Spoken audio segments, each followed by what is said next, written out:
ꯄꯨꯟꯁꯤꯁꯤꯗ ꯂꯂꯤꯇꯥꯕꯤꯅ ꯆꯥꯛꯀꯧꯕ ꯆꯠꯄ ꯐꯪꯖꯔꯛꯇꯕꯗ ꯁꯨꯒꯨꯅꯨ ꯀꯦꯟꯗ꯭ꯔꯒꯤ MLA ꯔꯟꯖꯤꯠ ꯆꯍꯤ ꯈꯨꯗꯤꯡꯒꯤ ꯃꯆꯦꯃꯛꯅꯤ ꯈꯟꯗꯨꯅ ꯆꯥꯛꯀꯧꯕ ꯀꯨꯝꯁꯤꯗꯤ ꯃꯥꯅ ꯆꯥꯛꯀꯧꯗ꯭ꯔꯁꯨ ꯑꯩ ꯁꯨꯡꯁꯣꯏ ꯁꯣꯏꯗꯅ ꯏꯀꯣꯡꯅ ꯊꯣꯡꯅ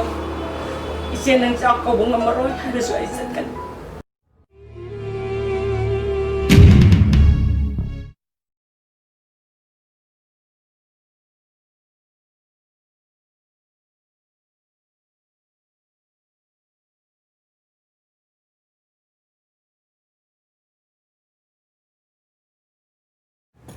ꯍꯟꯗꯛꯀꯤ 2020ꯒꯤ ꯅꯤꯉꯣꯜ ꯆꯥꯛꯀꯧꯕ ꯂꯥꯛꯄꯁꯤꯗ ꯂꯂꯤꯇꯥꯕꯤꯅ ꯃꯌꯥꯝ ꯄꯨꯝꯅꯃꯛꯇ ꯄꯥꯎꯖꯦꯜ ꯑꯃꯈꯛꯇꯪ ꯊꯝꯖꯔꯤ ꯍꯟꯗꯛꯀꯤ ꯅꯤꯉꯣꯜ ꯆꯥꯛꯀꯧꯕꯁꯦ ꯍꯧꯈꯤꯕ ꯆꯍꯤ ꯀꯌꯥ ꯑꯃ ꯍꯧꯅꯈ꯭ꯔꯦ ꯑꯗꯨꯕꯨ ꯑꯄꯦꯟꯕꯁꯨ ꯌꯥꯎꯏ ꯄꯦꯟꯗꯕꯁꯨ ꯌꯥꯎꯏ ꯃꯕꯨꯡ ꯃꯧꯄ꯭ꯋꯥꯁꯤꯡꯅ ꯃꯆꯜ ꯑꯣꯏꯕ ꯃꯆꯦ ꯑꯣꯏꯕ ꯃꯅꯦ ꯑꯣꯏꯕ ꯃꯟꯗꯣꯜ ꯑꯣꯏꯕ ꯃꯌꯥꯝ ꯄꯨꯝꯅꯃꯛꯄꯨ ꯆꯥꯛ ꯀꯧꯕ ꯅꯨꯃꯤꯠ ꯑꯁꯦ ꯈ꯭ꯋꯥꯏꯗꯒꯤ ꯍꯦꯟꯅ ꯅꯨꯡꯁꯤꯕ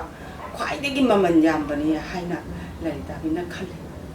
ꯑꯗꯨꯕꯨ ꯑꯩꯒꯤ ꯄꯨꯟꯁꯤꯗꯗꯤ ꯅꯤꯉꯣꯜ ꯆꯥꯛꯀꯧꯕ ꯆꯠꯄ ꯍꯥꯏꯕꯗꯣ ꯐꯪꯖꯔꯛꯇꯦ ꯑꯗꯨꯕꯨ ꯑꯩꯈꯣꯏꯒꯤ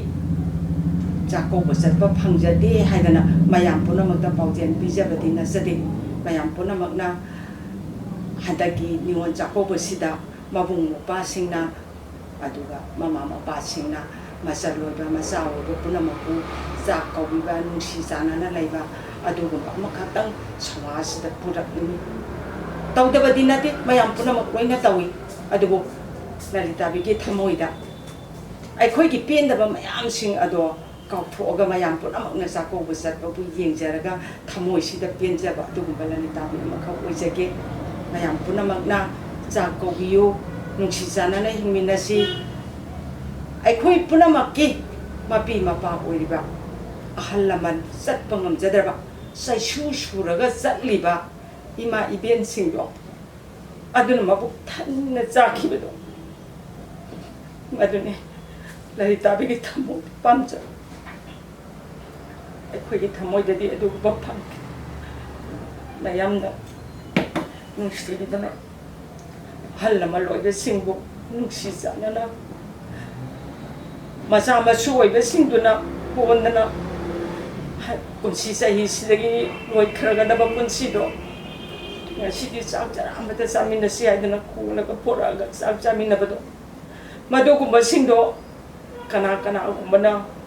ꯐꯦꯁꯕꯨꯛꯇ ꯈꯪꯗꯦ ꯑꯃꯗ ꯈꯪꯗꯦ ꯊꯥꯒꯠꯄꯤꯔꯛꯇꯨꯅ ꯂꯂꯤꯇꯥꯕꯤꯒꯤ ꯃꯤꯠꯁꯤꯅ ꯑꯃꯨꯛꯇꯗꯤ ꯌꯦꯡꯕ ꯐꯪꯖꯒꯦ ꯄꯨꯟꯁꯤꯁꯤꯗ ꯂꯂꯤꯇꯥꯕꯤꯅ ꯆꯥꯛꯀꯧꯕ ꯆꯠꯄ ꯐꯪꯖꯔꯛꯇꯕꯗ ꯁꯨꯒꯨꯅꯨ ꯀꯦꯟꯗ꯭ꯔꯒꯤ MLA ꯔꯟꯖꯤꯠ ꯆꯍꯤ ꯈꯨꯗꯤꯡꯒꯤ ꯃꯆꯦꯃꯛꯅꯤ ꯈꯟꯗꯨꯅ ꯆꯥꯛꯀꯧꯕ ꯀꯨꯝꯁꯤ ꯆꯍꯤ ꯆꯠꯍꯧꯗꯕꯗ ꯑꯩꯅ ꯏꯄꯥ ꯅꯨꯄꯥ ꯔꯟꯖꯤꯠꯅ ꯏꯆꯦ ꯅꯪ ꯂꯧꯕ ꯂꯥꯛꯀꯦ ꯑꯩꯅ ꯆꯠꯈꯤꯗꯦ ꯑꯩ ꯑꯗꯨꯛꯀꯤ ꯃꯇꯤꯛ ꯅꯨꯡꯉꯥꯏꯇꯦ ꯀꯨꯝꯁꯤꯗꯤ ꯃꯥꯅ ꯆꯥꯛ ꯀꯧꯗ꯭ꯔꯁꯨ ꯑꯩ ꯁꯨꯡꯁꯣꯏ ꯁꯣꯏꯗꯅ ꯏꯀꯣꯡꯅ ꯊꯣꯡꯅ 이제 는 ꯆꯥꯛ ꯀꯧꯕ ꯉꯝꯃꯔꯣꯏ ꯍꯥꯏꯔꯁꯨ ꯑꯩ ꯆꯠꯀꯅꯤ ꯑꯗꯨꯒ ꯑꯃꯅ ꯊꯋꯥꯏ ꯂꯂꯤꯇꯥꯕꯤꯅ ꯈ꯭ꯋꯥꯏꯗꯒꯤ ꯅꯨꯡꯉꯥꯏꯇꯕ ꯑꯃꯅ ꯀꯨꯝꯁꯤ ꯆꯍꯤꯒꯤ 2000ꯒꯤ ꯂꯥꯛꯀꯗꯧꯔꯤꯕ ꯅꯤꯉꯣꯜ ꯆꯥꯛꯀꯧꯕꯁꯤꯗ COVID-19ꯅ ꯃꯔꯝ ꯑꯣꯏꯗꯅ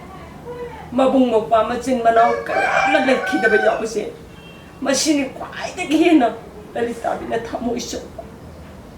ꯍꯟꯗꯛꯀꯤ ꯅꯤꯉꯣꯜ ꯆꯥꯛꯀꯧꯕꯁꯦ ꯃꯌꯥꯝ ꯄꯨꯝꯅꯃꯛ ꯁꯣꯏꯗ ꯉꯥꯝꯗꯕ ꯅꯥꯗ ꯌꯦꯛꯇꯕ ꯑꯣꯏꯍꯟꯕꯤꯌꯨ ꯍꯥꯏꯅ ꯂꯂꯤꯇꯥꯕꯤꯅ ꯃꯌꯥꯝ ꯄꯨꯝꯅꯃꯛꯇ ꯈꯨꯔꯨꯝꯖꯔꯤ